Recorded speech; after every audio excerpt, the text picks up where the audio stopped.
1466년 2월 13일 창덕궁 수강전 왕세자 이원과 소운 한씨 사이에서 한 아기가 태어났습니다. 훗날 제한대군 이연이라 불리게 되는 아이였습니다. 그러나 그 탄생부터가 예사롭지 않았습니다. 아이는 태어나자마자 울지 않았습니다. 궁안이 술렁였고 할머니 자성대비가 급히 달려와 품에 안아 달래서야 비로소 울음을 터뜨렸다고 전해집니다. 마치 이 아이의 앞날을 암시하듯 조용하고 불길한 시작이었습니다. 그로부터 2년 뒤인 1468년 아버지 이왕은 조선의 제8대 임금 예종으로 즉위합니다. 그리고 어린 이연은 원자에 책봉됩니다.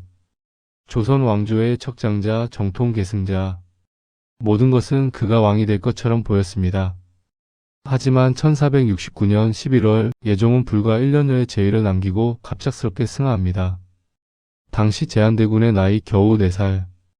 조선은 너무 어린 왕을 받아들일 수 없었습니다.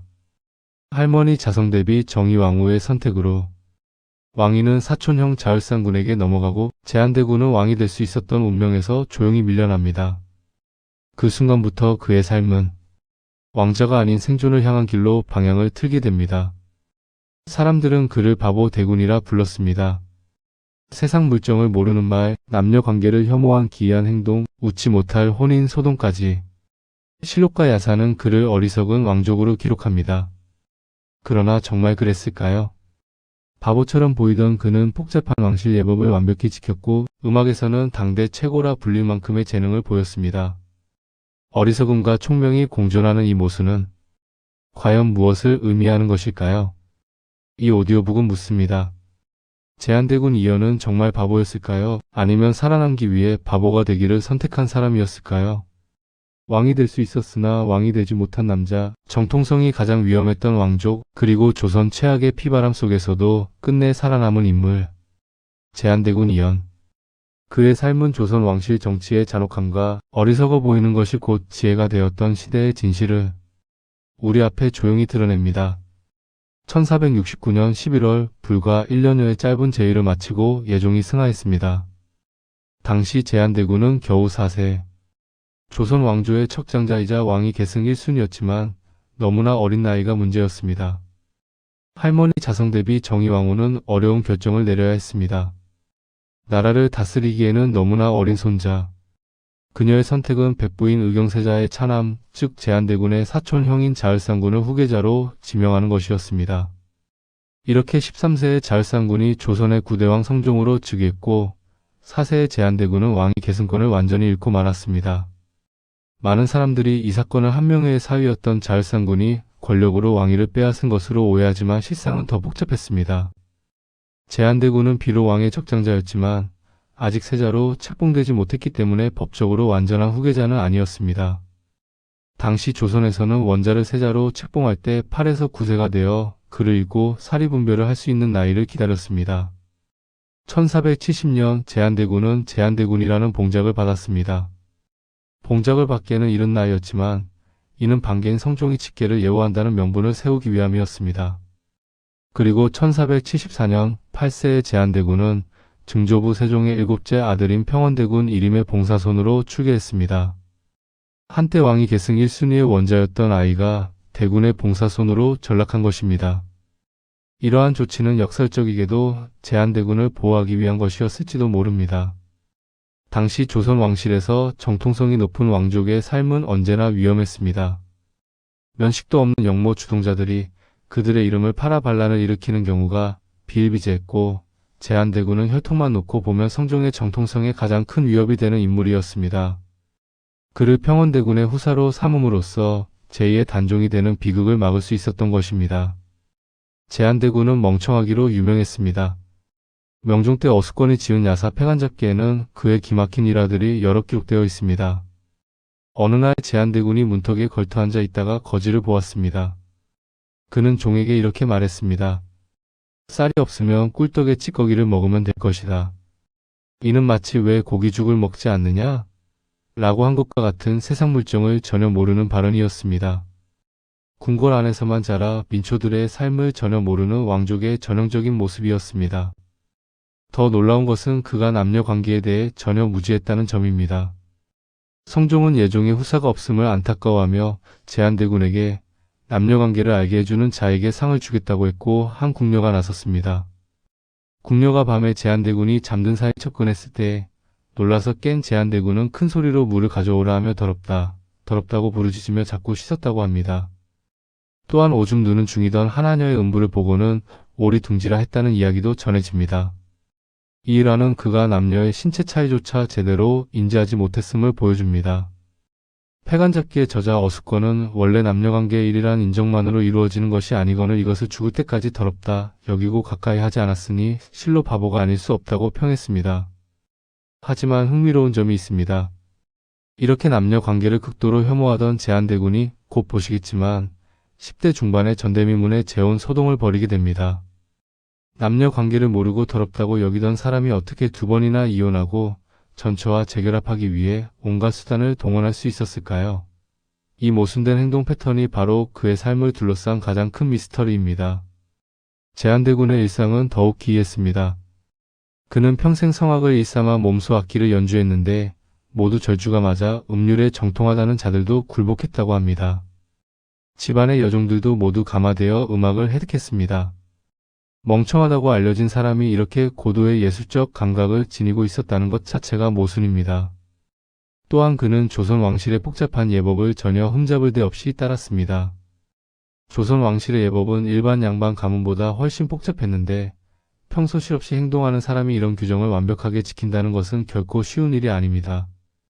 예를 들어 왕실의 제사의식, 조회에서의 예절, 상하관계에서의 언행 등은 모두 세밀한 규칙을 따라야 했습니다.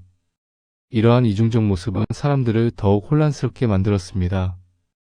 거지를 보고 세상 물정 모르는 말을 하고 남녀 관계를 혐오하면서도 한편으로는 음악에 천재적 재능을 보이고 복잡한 왕실 예법을 완벽히 수행하는 사람. 이것이 과연 진짜 바보의 모습일까요?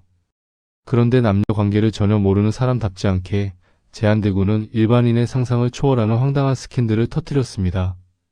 그것도 불과 10대의 나이에 말입니다. 12세의 제한대군은 상상 김씨와 혼인했습니다. 그러나 첫 번째 부인 김씨는 절름발이의 간지를 앓고 있었습니다. 14세가 된 제한대군은 어머니 인해왕대비에게 아내가 싫다고 징징대며 이혼을 요구했고 결국 성종의 허락을 받아 이혼했습니다.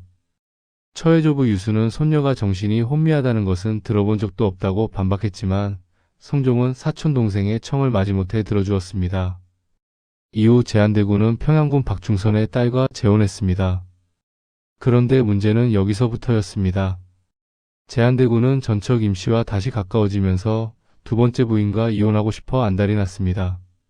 하지만 아무 명분도 없이 이혼할 수는 없었기에 그는 기막힌 계략을 꾸몄습니다. 제한대군은 여종 금은물과 내은금 등을 시켜서 톡수공방하는 아내를 유혹하게 했습니다. 아내가 유혹에 전혀 넘어가지 않고 도리어 여종들을 혼내주자 이번에는 아예 아내가 잠을 잘 때 몰래 여종들을 동침하게 해서 동성애라고 모함했습니다. 하지만 아내가 완강히 자신의 결백을 주장하자 조사가 실시되었고 여종들이 제한대군의 명을 받아 자작극을 벌였음이 드러났습니다. 여종들은 곤장을 맞고 유배되었고 이혼할 수 없다는 판결이 내려졌습니다. 그러나 제한대군은 포기하지 않았습니다. 어머니 인해대비를 찾아가 징징대며 이혼시켜달라고 애걸복걸했고 인해대비는 성종을 찾아가 둘째 며느리가 버르 장머리가 없다는 핑계를 대며 간곡히 부탁했습니다. 난색을 보이던 성종도 결국 마지못해 이혼을 허락했습니다. 이후 성종은 제한대군에게 세 번째 부인을 들여주려 했으나 제한대군은 전처 김씨와 재결합을 허락해주지 않으면 죽을 때까지 톡신으로 살겠다. 고 고집을 부렸습니다. 성종이 내가 내 처를 미워해서 내치지 않았느냐? 왜 미친년 널 띠듯하냐? 라고 반문하자 제한대군은 난 그딴 거 모르겠고 아무튼 허락 안 해주면 평생 혼자 살 거야. 라고 막가파식으로 응수했습니다. 결국 성종은 혀를 차면서 3년 만에 전처와의 재결합을 허락했습니다.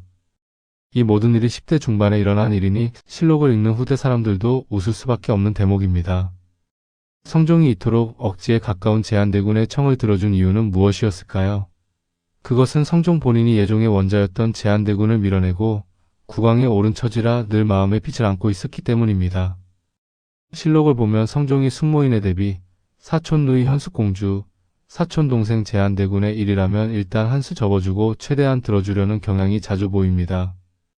제한대군의 이런 모습 때문에 그가 죽은 뒤 받은 시호는 영효였습니다. 영은 시법회에 의하면 어지럽지만 해를 끼치지 않은 것을 의미합니다. 삼국지의 한나라 영제를 생각하면 되는데 영이란 단어 자체가 암군의 대명사로 쓰이는 말입니다. 한마디로 멍청했다는 것이죠. 그래도 청산갑을 못 친 이내 대비에게는 더 없는 효자여서 효자도 붙었습니다. 그런데 후대 많은 학자들은 제한대군의 이런 행동이 정말 멍청해서였는지 의문을 제기합니다. 혹시 목숨을 보존하기 위한 철저한 연기가 아니었을까요? 제한대군은 혈통만 보자면 성종의 정통성에 큰 위협이 되는 인물이었습니다. 까딱 잘못하면 목숨을 잃을 수도 있는 위험한 위치였습니다. 실제로 그의 오촌당수 구성군 이주는 너무 완벽해서 모함받은 왕족의 대표적 인물로 유배를 죽었습니다. 구성군은 학문이 깊고 덕망이 높아 신하들의 존경을 받았는데 바로 그 점이 화근이 되었습니다. 역모를 꾀하는 자들이 그의 이름을 팔았고 결국 억울하게 죽음을 맞이했습니다. 또 다른 오촌당숙인 영순군 이부는 몇 번이나 목이 달아날 뻔했고 스트레스 때문에 요절했습니다. 그 역시 왕족으로서 정통성이 높았고 그래서 끊임없이 역모의 누명을 쓸 위험에 처했습니다. 제한대군이 구성군 이준의 죽음을 목격했을 때 그는 겨우 13세 소년이었습니다. 어린 나이에 목격한 이 비극은 그에게 깊은 교훈을 주었을 것입니다. 왕족으로서 유능해 보이는 것, 똑똑해 보이는 것, 덕망이 높아 보이는 것이 얼마나 위험한지를 뼈저리게 깨달았을 것입니다. 이런 상황에서 제한대군이 조금만 똑똑한 것을 티내도 위험했을 가능성은 지대했습니다. 그래서 그는 적절한 바보짓으로 의심을 피하고 역모 주동자들이 한번 걸어볼 만한 최소한의 역량도 보이지 않으려 했다는 것입니다. 저 사람을 왕으로 추대하면 뭔가 되겠어? 라는 생각이 들지 않도록 철저히 무능력해 보이려 했던 것이죠. 그렇다면 그의 기이한 행동들을 다시 살펴볼 필요가 있습니다. 거지를 보고 꿀떡찌꺼기를 먹으면 된다고 한 발언은 어쩌면 의도적으로 세상 물정 모르는 척한 것일 수 있습니다. 남녀 관계를 극도로 혐오한 것도 후사를 남기지 않기 위한 전략이었을 수 있습니다. 자식이 있으면 그 자식이 또 다른 위협 요소가 될 수 있었으니까요. 하지만 여기서 모순이 발생합니다. 그렇다면 왜 그는 10대 중반에 그토록 집요하게 재혼 소동을 벌였을까요? 왜 여종들을 시켜 부인을 모함하는 치밀한 계략까지 짰을까요? 이것은 바보의 행동이 아닙니다. 오히려 자신이 원하는 것을 얻기 위해 치밀하게 계획하고 실행하는 사람의 모습입니다. 어쩌면 제한대군의 전략은 이중적이었을지도 모릅니다. 대외적으로는 바보처럼 보이되 자신이 정말로 원하는 사적인 일에서는 집요하게 밀어붙이는 것. 이를 통해 저 사람은 국정을 맡길 만한 인물이 아니지만 자기 개인적인 일에는 집착하는 철부지라는 이미지를 만들어낸 것입니다. 흥미로운 점은 평소에는 멍청해 보였지만 유교 예법을 따라야 할 때만큼은 전혀 어긋남이 없었다는 것입니다. 조선 왕실의 예법은 일반 양반 가문보다 훨씬 복잡했는데 평소 실없이 행동하는 사람이 이런 규정을 전혀 흠잡을 데 없이 따른다는 것은 쉬운 일이 아닙니다. 이것은 그가 실제로는 매우 총명하고 기억력이 뛰어났음을 시사합니다. 중종실록의 제한대군 졸기에서 사간도 당시 소문을 실으며 거짓으로 어리석은 척했다고 기록했습니다. 100여 년 뒤 유몽이는 어우야담에서 제한대군은 역모에 휘말리는 것을 두려워해 바보짓을 하고 자손도 두지 않았다고 썼습니다. 당대와 후대의 지식인들 모두 그의 어리석음이 연기였을 가능성을 제기한 것입니다. 만약 이 모든 것이 연기였다면 제한대군은 월산대군보다도 더 무서운 자기관리를 한 셈입니다. 월산대군은 문학과 예술에 몰두하며 정치적 야심이 없음을 보였지만 그래도 유능하고 교양 있는 왕족으로 인정받았습니다. 반면 제한대군은 아예 바보로 보이기로 작정했습니다. 더 확실한 안전장치를 선택한 것이죠. 그는 재혼 스캔들을 제외하면 딱히 망나니 짓을 하지 않았고 조선 최악의 피바람이 불었던 연산군과 중종 시절에도 멍청해서 왕위를 위협하지 않는 왕실 어른으로 잘 대접받으며 환갑까지 장수했습니다. 이것이 우연이었을까요? 아니면 철저한 생존 전략의 결과였을까요? 제한대군의 음악적 재능도 다시 생각해 볼 필요가 있습니다. 그는 평생 악기를 연주했고 음률에 정통했다고 합니다. 이는 그가 고도의 집중력과 학습 능력을 가졌음을 보여줍니다. 바보라고 알려진 사람이 이렇게 섬세한 예술을 완벽히 구사할 수 있었을까요? 결국 우리는 두 가지 가능성 앞에 서게 됩니다. 하나는 제한대군이 정말로 지적장애가 있었지만 음악적 재능과 예법에 대한 기억력만은 뛰어난 서번트 증후군 같은 상태였다는 것. 다른 하나는 그가 철저히 계산된 연기로 자신의 목숨을 지켰다는 것. 역사는 명확한 답을 주지 않습니다. 어쩌면 진실은 그 중간 어디쯤에 있을지도 모릅니다. 흥미롭게도 제한대군에게 가장 잘해준 사람 중 하나가 바로 연산군이었습니다. 연산군은 친할머니 인수대왕 대비, 양모 자순왕 대비, 이복동생 진성대군에게조차 형식적으로만 대했을 뿐 정을 주지 않았지만 제한대군에게만은 각종 특혜를 주며 예우했다고 합니다. 하지만 이 관계도 순탄하지만은 않았습니다. 제한대군의 집에는 미모의 노비들이 많았는데 그 중에는 훗날 연산군을 홀린 장록수도 있었습니다. 장록수는 본래 제한대군의 노비로 그의 간호와 결혼해 그 집종이 되었다고 전해집니다. 연산군은 제한대군에게 여자를 하사하기도 했지만 대군조에 있는 미모의 노비들을 자꾸 데려가는 바람에 제한대군이 삐쳤다는 기록도 있습니다. 심지어 연산 11년에는 제한대군의 집까지 징발당했고 연산군은 그곳에 내영원이라는 이름의 가흥청을 설치했습니다. 일국의 왕족집이 기생들의 거처가 되고 만 것입니다. 제한대군은 평생 성악을 일삼아 몸소 악기를 연주했는데 모두 절주가 맞아 음률에 정통하다는 자들도 굴복했다고 합니다. 집안의 여종들도 모두 감화되어 음악을 획득했는데 연산군이 전후하여 여종 넷을 궁중으로 들이고도 계속 구하기를 그치지 않았습니다. 제한대군이 따르지 않자 연산군이 노하여 겁을 주며 위협했으나 제한대군은 듣지 않았습니다. 이때부터 그는 악기를 물리치고 쓸쓸하게 거처했고 연산군도 더 이상 벌을 주지 못했습니다. 그러다 중종이 즉위하는 날 다시 전처럼 곡을 연주하기 시작했으니 사람들은 제한대군이 처변을 잘한다고 평했습니다. 1519년 제한대군이 병을 앓자 중종이 친히 그의 집에 거동하여 위로했습니다. 이는 근고에 없던 성대한 영광이었습니다. 제한대군의 성품이 어리석었건 연기였건 왕실 어른으로서 받은 예우는 각별했던 것입니다. 1525년 12월 14일 제한대군은 발에 종기가 나서 위독해졌습니다. 중종이 의약을 내려 치료하게 했으나 효과가 없었습니다. 중종이 중사를 보내 하고 싶은 말을 물으니 제한대군은 임금의 은혜가 지극히 중한데 신이 무슨 말을 하겠습니까? 라고 대답하고는 마침내 일어나지 못했습니다. 향년 60세였습니다.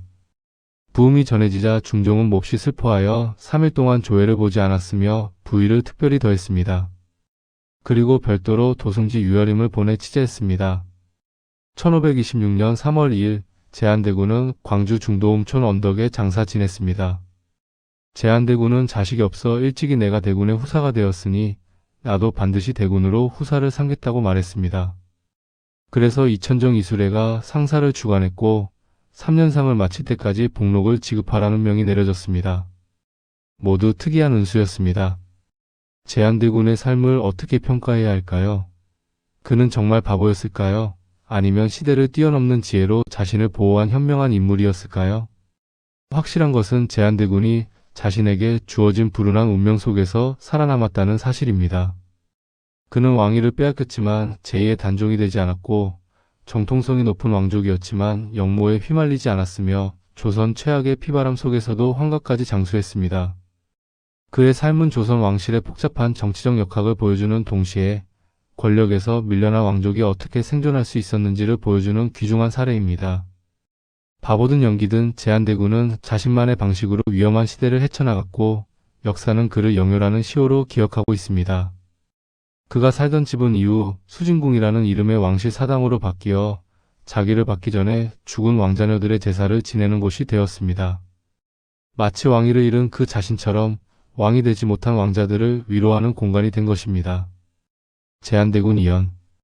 그는 왕이 될 수도 있었지만 왕이 되지 못한 남자, 바보처럼 보였지만 어쩌면 가장 현명했던 왕족으로 역사에 남았습니다. 그의 이야기는 우리에게 묻습니다. 진정한 지혜란 무엇인가? 때로는 어리석어 보이는 것이 가장 현명한 선택일 수 있지 않을까? 하고 말입니다. 끝까지 청취해 주셔서 감사합니다.